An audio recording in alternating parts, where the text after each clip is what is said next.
Hi, my name's Jeff, and I'm the owner inventor of Cobra Jet Steering and Cobra Easy Locks. I apologize for doing this with a tripod, but you gotta do what you gotta do. And I really wanted to go over the Cleanout plugs. I've got a lot of information on this that might be helpful to most people that don't really understand it, other than they use it to get access to their pumps. The Cleanout plugs, as of the year 2000 on Yamaha jet boats, are push button release. Prior to that, they screwed in. And then the Cleanout port's actually a good idea, because otherwise you would have to go under your boat, which is dangerous, if not impossible, to get something out of your pump. So the Cleanout plug is a good idea. People were experiencing a lot of problems with them releasing unexpectedly, and some with such force that they would blow open the hatch where the Cleanout ports are at, break the locks, shut the engines off because there's kill switches in there, and just ruin their whole day. The plug would fly up in the air and disappear in the water. A few years later, they put a cable on them. Yamaha normally would tell people when it happened that they didn't put the plug in right. I don't know whether they did or not. I don't really see how you could put it in wrong, but basically the way the plug works is this is the bottom of your boat. This is the intake tunnel just prior to your pump itself. So all the forces under that boat are pushed onto this Cleanout plug. The Cleanout plug has a notch in it. It also has a little arrow. I'm not sure, I can't see what you can see on the camera, so I'm going to hope you can see it. There's an arrow there, notch there. This plug has to go in only one way. These dogs are aluminum. I took the paint off just so you could see that they're made of aluminum. They lock into a ring with notches. So when the plug's in place, slides down in a hole. It's about 10 inches down, so it's down in a hole pretty far. You push the handle down, it pushes the dogs out, and those little dogs are what holds the Cleanout ports in place.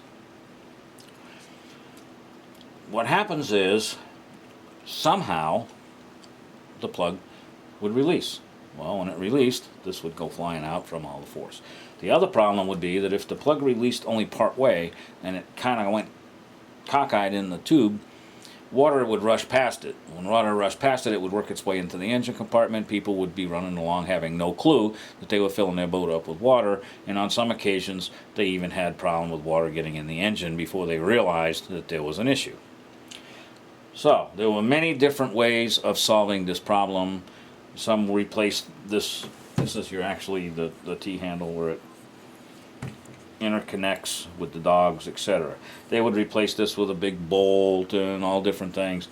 And the issue really is that you want to be able to access this easy. You don't want to go back there and play with wrenches or fuss around in the hole, or you're on the back of the boat, you could be in bad conditions, a storm or whatever.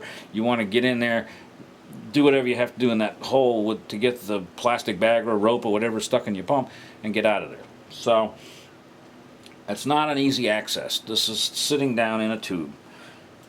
The button, you pull it out. Push it back in, push the handle down.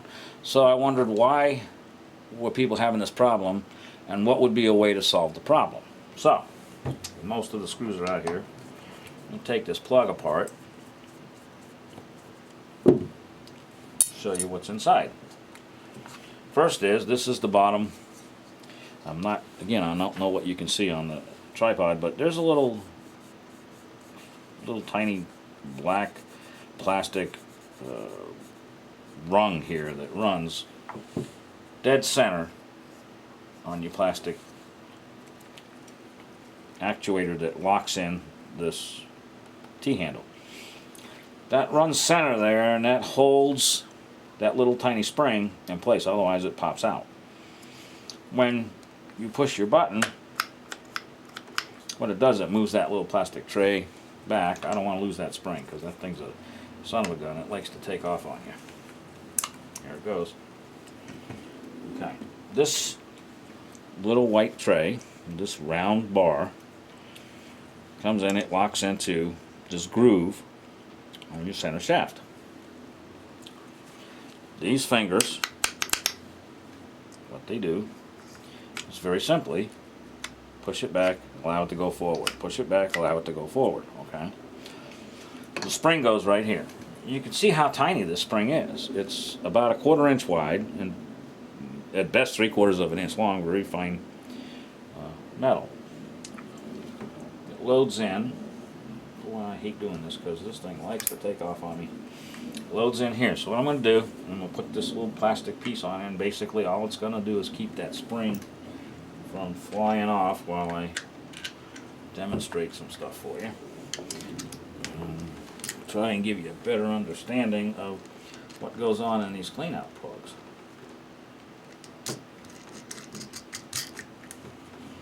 And I see one of my washers ran off on me.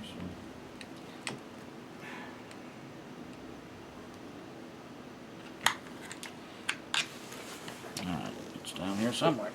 Okay, so what this plastic does is just holds the little tray in place. Well, you can see what's going on. So hopefully you can see that. Moved up. This little point went in and pushed the thing back enough for the bar.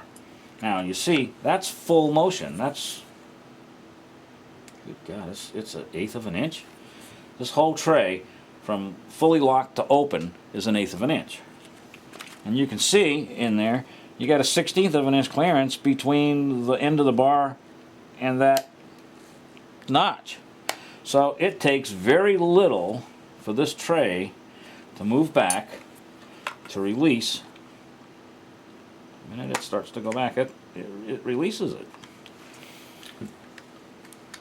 So now you realize that water gets in here. Dirt, sand, debris works its way in here.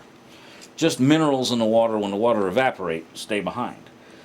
It's hard to see this, a plastic form around that little white tray, and it slides in that track. Well, there's very little, if any, clearance, so any dirt, debris, whatever, gets in here, gets caught here where it can't let this go all the way forward.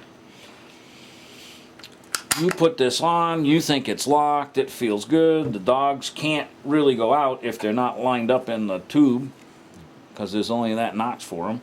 So they're in the notch, everything's right, but that tray may not be all the way in.